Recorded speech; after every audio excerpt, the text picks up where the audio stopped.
Senja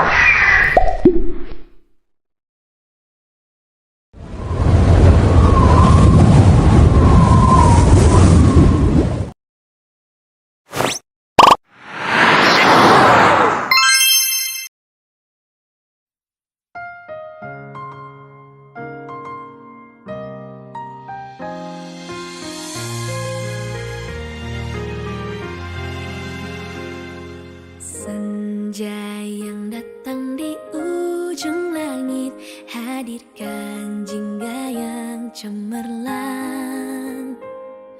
Assalamualaikum warahmatullahi wabarakatuh. Waalaikumsalam warahmatullahi wabarakatuh. Bagaimana Bu Yanti kabarnya hari ini? Ya, alhamdulillah sehat, luar biasa hari ini, bersyukur ya. Alhamdulillah Bu Yanti. Bu Yanti, seperti yang sudah saya katakan kemarin ya, saya ini tujuannya mau mewawancarai panjenengan terkait dengan pengambilan keputusan berbasis nilai-nilai kebajikan sebagai pemimpin Bu. Langsung saja Bu ya, untuk persingkat waktu. Yang pertama, selama ini bagaimana panjenengan sebagai kepala sekolah dapat mengidentifikasi kasus-kasus yang merupakan dilema etika atau kedudukan moral? Ya, oke, itu sangat mudah Mbak Lulu untuk membedakan mana yang dilema etika dan mana yang rujukan moral. Kalau dilema etika itu kita dihadapkan pada dua masalah yang sama-sama memiliki nilai kebajikan. Sedangkan kalau yang rujukan moral ya itu salah satunya pastinya tidak baik ya, tidak baik, tidak ada nilai kebajikannya di dalamnya. Jadi sangat mudah membedakannya ya. Oke, baiklah. Yang kedua, selama ini bagaimana panjenengan menjalankan pengambilan keputusan di sekolah ini, terutama untuk kasus di mana ada dua kepentingan yang sama-sama benar atau sama-sama mengandung nilai kebajikan? Tentunya apabila saya menghadapi masalah seperti itu ada beberapa hal yang jadi pertimbangan buat saya untuk memutuskan ya. Yang pertama yang harus saya lakukan adalah mengidentifikasi nilai moral yang ada di dalamnya, nilai kebajikan ya di masing-masing kasus itu. Kemudian saya menganalisis konsekuensinya, dampaknya itu nanti itu bagaimana, baik dampak jangka pendek maupun jangka panjang itu bagaimana, itu perlu saya pikirkan. Kemudian saya harus menentukan mana yang menjadi prioritas ya, prioritas berdasarkan konteks, mana yang lebih penting gitu ya, mana yang lebih urgent gitu. Kemudian saya juga biasanya melibatkan pemangku kebijakan ya. Siapa yang terlibat di situ yang bisa saya mintai pertimbangan untuk memperluas ini Mbak, perspektif biar nanti keputusan yang saya ambil bisa lebih tepat gitu ya. Oke. Terus saya pun juga setelah itu ya, setelah saya dapat info dari ini pemangku kebijakan tadi yang sudah saya mintai pertimbangan, saya pun mengambil keputusan berdasarkan prinsip etis tentunya. Mana yang terbaik, mana yang lebih urgent, mana yang lebih penting terlebih dahulu. Kemudian saya mengkomunikasikan keputusan saya yang sudah saya ambil ini dengan jelas. Saya harus mengkomunikasikan, nggak mungkin saya pendam sendiri itu ya. Pastinya saya komunikasikan dengan komunikasi yang jelas. Kemudian yang terakhir pastinya yang wajib dilakukan adalah melakukan refleksi atau evaluasi ya. Kita merefleksikan hal keputusan tersebut apakah sudah sesuai atau tidak.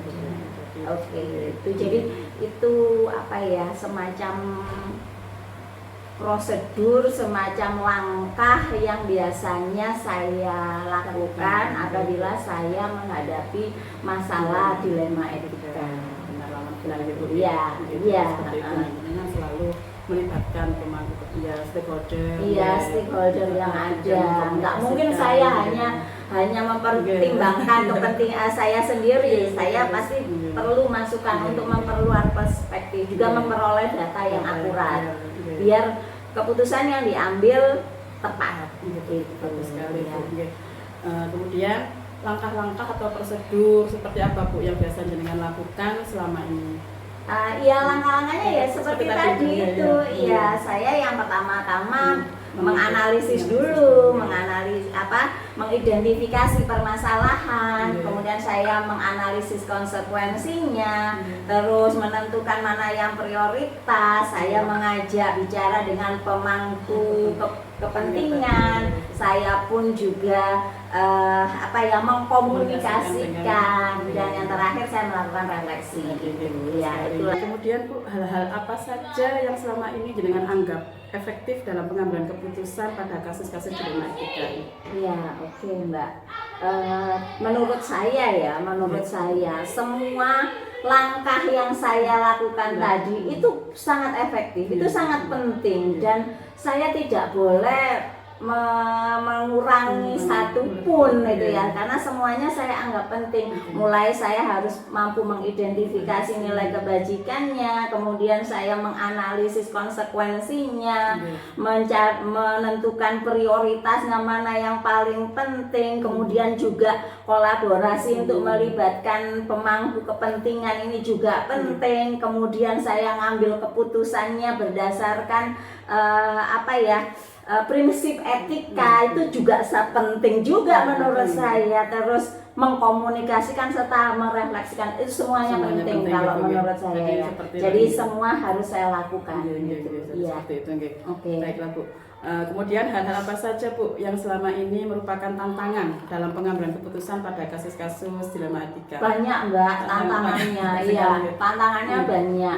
Yang pertama, apabila konflik dilema etika itu apabila konfliknya kedua-duanya itu sama-sama penting. Wah, itu sulit sekali buat saya. Tantangannya itu apabila nilainya itu sama-sama penting. Wah, itu ruwet itu. Butuh pemikiran, butuh analisa, butuh kebijaksanaan macam-macam. Kemudian yang juga menjadi tantangan itu tekanan eksternal. Ya, tekanan eksternal. Contoh atasan, kemudian pemangku kepentingan, mereka kebijakannya begini begitu, kemudian opini publik, itu jadi tekanan eksternal yang kadang akan menjadi tantangan kita dalam menyelesaikan masalah dilema etika. Nah, kemudian satu lagi, apabila kasus tersebut, dilema etika tersebut itu informasinya itu terbatas. Ya, keterbatasan informasi dari masing-masing kasus itu akan semakin mempermudah saya jatuh. Ya, artinya jatuh gini, saya salah ambil keputusan. Ya, dengan keterbatasan informasi itu kecenderungan saya salah mengambil keputusan itu lebih besar. Jadi ya itu gak sewenang aku informasinya itu sedikit gitu ya, sangat terbatas sekali. Takutnya itu saya salah mengambil keputusan. Kemudian apalagi ya, tantangannya itu dampak jangka panjang yang juga tidak pasti. Kadang dampaknya itu aduh kok yo lek ngene yo lek ngono. Nah, akhirnya sulit untuk saya mengambil keputusan. Ada juga konflik kepentingan ya, dari pemangku keputusan sama-sama punya kepentingan begini begitu, akhirnya itu ruwet buat saya untuk mengambil keputusan. Seperti itu. Iya. Resiko juga Mbak, resiko terhadap reputasi saya. Itu takutnya itu kadang kan kita ngambil keputusan itu kadang juga melenceng ya, kadang kurang tepat. Akhirnya yang jadi anu niki yang saya anukan tuh reputasi saya itu ya, reputasi saya ini yang jadi seperti taruhannya, sebagai taruhannya. Jadi ya harus memang harus ada langkah-langkah tadi itu yang harus dilakukan. Kadang juga itu juga pertentangan norma sosial dan budaya, itu pun juga menjadi tantangan tersendiri, Mbak. Kita punya ide seperti ini, ada di kasus seperti ini, ternyata norma sosial dan budaya yang berlaku di masyarakat kita tidak seperti itu. Akhirnya kan juga ruwet gitu ya. Ya wes, ya itu tantangannya menurut saya. Oke. Baiklah Bu, apakah selama ini jenengan memiliki sebuah katakanlah atau jadwal tertentu mungkin dalam sebuah penyelesaian kasus dilematika ini, apakah Anda langsung menyelesaikannya di tempat atau memiliki sebuah jadwal khusus untuk menyelesaikannya, bentuk atau prosedur seperti apa Bu yang jenengan jalankan? Alhamdulillahnya di sini itu lingkup kerjanya itu personelnya sedikit. Jadi kadang dilema etika itu tidak sering muncul gitu ya.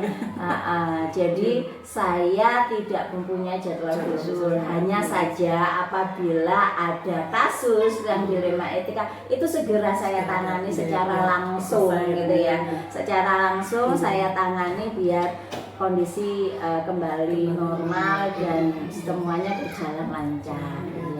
Langsung diselesaikan. Mungkin ya sebenarnya sih bagusnya ada jadwal khusus itu ya. Kalau memang lingkupnya besar, berhubung ini lingkupnya masih kecil, jadi jarang ada konflik dilema etika itu. Ya. Ya, baiklah, selanjutnya adakah Bu seseorang atau faktor-faktor apa yang selama ini mempermudah atau membantu jenengan dalam pengambilan keputusan dalam kasus-kasus dilematika ini? Langkah-langkah yang mempermudah seseorang, mungkin ada seseorang atau faktor yang selama ini mempermudah membantu jenengan dalam pengambilan keputusan. Kasus dilema etika yang kita batasi ya di lingkungan kerja kita ya, di lingkungan kerja kita yang sangat membantu itu adalah kejelasan visi misi, Mbak. Kejelasan visi misi sekolah gitu ya. Jadi kalau ada kasus yang sudah bertentangan ambil visi misi ya sudah, itu bukan prioritas, sudah itu ya. Kemudian yang juga membantu itu pengalaman dan intuisi, Mbak. Kadang kan kita kalau saya pernah ketemu kasus yang seperti ini, pengalaman kita semakin kita sering berpengalaman menghadapi kasus, jadi kita tuh semakin tajam, ya semakin pengalaman. Kemudian juga yang juga sangat penting itu adalah pengetahuan kita tentang nilai-nilai kebajikan itu. Jadi pengetahuan kita yang mendalam, akhirnya kan empati kita itu besar, Mbak. Jadi kita menyelesaikan masalah itu lebih menggunakan hati begitu ya. Jadi kalau kita memiliki pengetahuan mendalam tentang nilai-nilai kebajikan, saya yakin akan lebih bijaksana. Itu ya. Kemudian yang juga membantu itu akses informasi ya. Informasi, apabila kita mudah mendapatkan informasi, data yang tepat, tentunya kan akan mempermudah kita mengambil keputusan yang tepat ya. Nah, itu juga. Kemudian juga kemampuan berkomunikasi ya. Kemampuan kita berkomunikasi, bagaimana kita mengkomunikasikan persoalan tersebut, kita mencari solusi bersama, itu kan butuh kemampuan berkomunikasi ya. Kalau kita kemampuan berkomunikasi kita lemah, susah menurut saya untuk mencapai ini ya, solusi yang terbaik ya. Kemudian pastinya lingkungan kerja yang mendukung, jadi lingkungan yang nyaman, lingkungan yang aman, lingkungan itu pengaruh, Mbak, pengaruh sekali. Kemudian juga ada kolaborasi itu sangat membantu. Kadang kan pikiran kita terbatas ya, dengan teman kita, rekan sejawat kita memberikan masukan, itu akan memberikan perspektif, akhirnya wawasan kita terbuka, jadi kita bisa mengambil keputusan yang tepat. Itu menurut saya bantuan itu ya, bantuan itu sangat banyak menurut saya. gitu ya. Oke. Baiklah Bu, dari semua hal yang telah disampaikan, pembelajaran apa Bu yang dapat jenengan petik dari pengalaman panjenengan mengambil keputusan dilematika ini? Eh, Keputusan dilema etika, apabila kita menghadapi dilema etika, yang paling penting ya kita ini tadi Mbak, menyelesaikannya sesuai prosedur yang sudah saya buat tadi. Itu juga itu hal yang penting menurut saya. Kemudian ya komunikasi. Ya. Jadi biar sama-sama terselesaikan. Itu pembelajaran penting semua sih menurutku. Baiklah Bu Yanti, terima kasih atas waktu yang sudah jenengan berikan kepada saya dan supportnya selama ini. Saya sebagai JGP jenengan selalu memberikan semangat pada saya, mendukung saya. Sangat luar biasa sekali Bu, tadi jawaban panjenengan sangat menginspirasi saya dalam pengambilan keputusan. Ya. Dan untuk ini Bu, untuk saya pribadi memang kasus pengambilan keputusan ini sangat penting sekali, sangat luar biasa. Karena saya sebagai pendidik ini juga harus tepat Bu dalam mengambil keputusan. Jangan sampai murid ini dirugikan karena kita salah mengambil keputusan ya. Itu kasihan sekali bagi murid saya. Terima kasih Bu Yanti, sekali lagi mohon maaf telah mengganggu dirinya. Santai aja, kita sama-sama belajar, kita sama-sama mencari ilmu, sharing lah, supaya kita bisa memperbaiki diri kita. Baiklah Bu, terima kasih ya. Ya. Assalamualaikum warahmatullahi wabarakatuh. Waalaikumsalam warahmatullahi wabarakatuh. Seperti hangat. Assalamualaikum warahmatullahi wabarakatuh. Waalaikumsalam. Bagaimana kabarnya Bu Endang hari ini? Alhamdulillah saya sehat. Sehat ya, alhamdulillah. Bu Endang, pertama-tama saya ucapkan terima kasih atas waktunya panjenengan sudah berkenan untuk memberikan kesempatan kepada saya. Tujuan saya ke sini Bu Endang untuk mewawancarai panjenengan tentang pengambilan keputusan berbasis nilai-nilai kebajikan sebagai pemimpin. Langsung saja Bu ya, untuk menyingkat waktu. Yang pertama saya akan tanyakan, selama ini bagaimana Bu jenengan ya sebagai kepala sekolah dapat mengidentifikasi kasus-kasus yang merupakan dilema etika atau bujukan moral? Saya juga mengucapkan terima kasih dulu panjenengan sudah mempercayakan saya sebagai kepala sekolah untuk berwawancara dengan panjenengan dalam tugas-tugas panjenengan sebagai guru penggerak. Dalam hal ini Bu Lulu untuk mengidentifikasi kasus-kasus yang sifatnya dilematis atau moral atau bujukan moral. Selama ini saya itu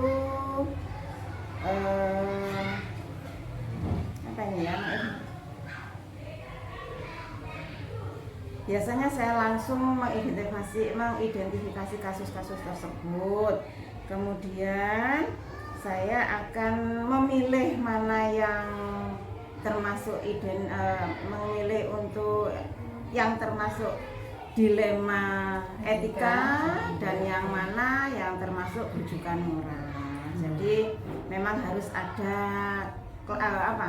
identifikasi atau kelompok-kelompoknya seperti itu. Baik. Oke, selanjutnya selama ini bagaimana panjenengan itu menjalankan pengambilan keputusan di sekolah panjenengan ini, terutama untuk kasus-kasus di mana ada dua kepentingan yang sama-sama benar atau sama-sama mengandung nilai kebajikan. Dalam hal ini dulu biasanya saya akan memilih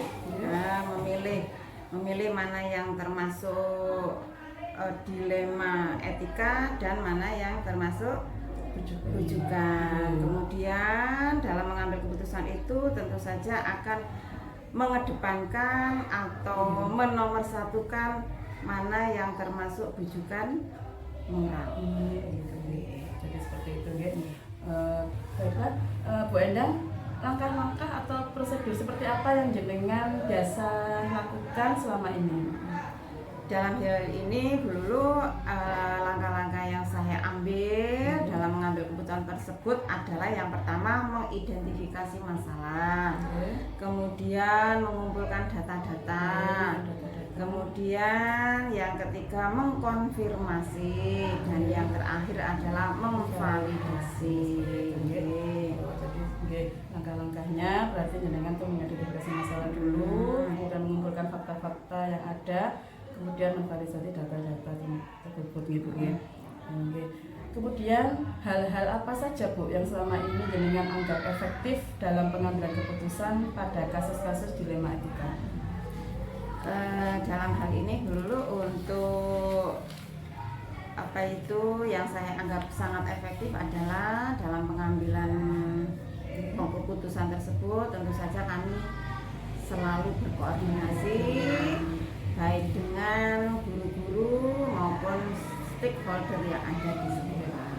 Selalu berkolaborasi jadi tidak mengambil keputusan sendiri, sendiri. Harus dengan teman-teman yang ada. Betul sekali. Baiklah, selanjutnya hal-hal apa saja yang selama ini merupakan tantangan Bu dalam pengambilan keputusan pada kasus-kasus dilema etika? Mungkin ada tantangan-tantangan apa gitu? Tantangannya adalah misalnya mengambil keputusan kepada pihak lain itu supaya apa ya, supaya bisa diterima oleh orang lain, maka kita harus transparan menyampaikan secara terus terang dengan apa ya, dengan bukti-bukti yang ada, sehingga apa yang menjadi keputusan itu adalah enak untuk semuanya. Harus transparan. Iya, harus transparan. Baiklah, kemudian apakah jenengan selama ini memiliki sebuah tata kala atau jadwal tertentu Bu dalam sebuah penyelesaian kasus dilema etika ini? Apakah Anda langsung menyelesaikan di tempat atau memiliki sebuah jadwal untuk menyelesaikannya, bentuk atau prosedur seperti apa yang jenengan jalankan? Untuk hal-hal semacam ini tentu saja ada dua hal dulu. Yang pertama, misalnya ada yang masalah yang sangat urgent, yang sangat harus segera diselesaikan, maka itu tidak ada jadwal, langsung diselesaikan pada hari itu. Tetapi untuk yang lain, misalnya ada masalah yang ada yang ringan, ada yang berat, ada yang sangat berat. Nah, seperti itu biasanya kita memberikan kelonggaran waktu atau jadwal. Misalnya kalau untuk masalah yang sedang itu saya beri waktu 1 atau 2 hari. Sedangkan untuk yang itu tadi yang ringan, untuk yang sedang itu biasanya 3-4 hari. Tetapi yang sangat berat paling lama itu 1 minggu, diberi waktu seperti itu.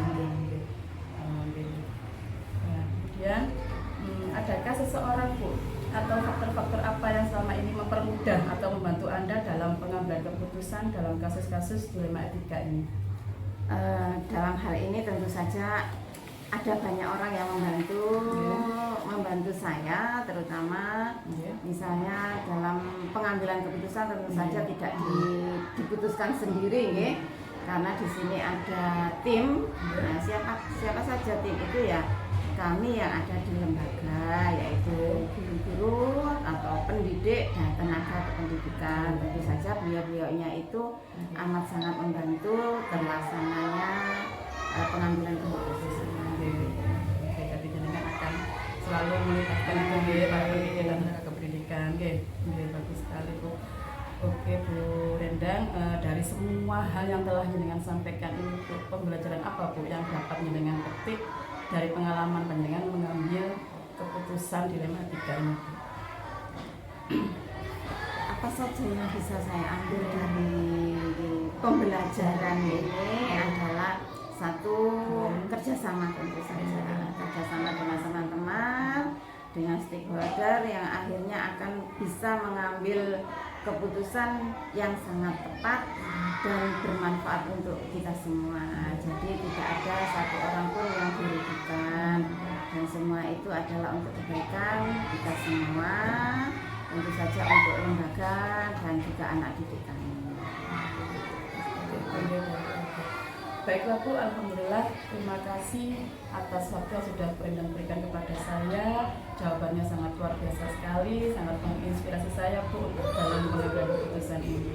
Sekali lagi saya terima kasih, mohon maaf. Wassalamualaikum warahmatullahi wabarakatuh. Waalaikumsalam. Dulu saya juga mengucapkan terima kasih dan doa saya semoga panjenengan sukses dalam program CGP dan semoga bermanfaat untuk anak didiknya.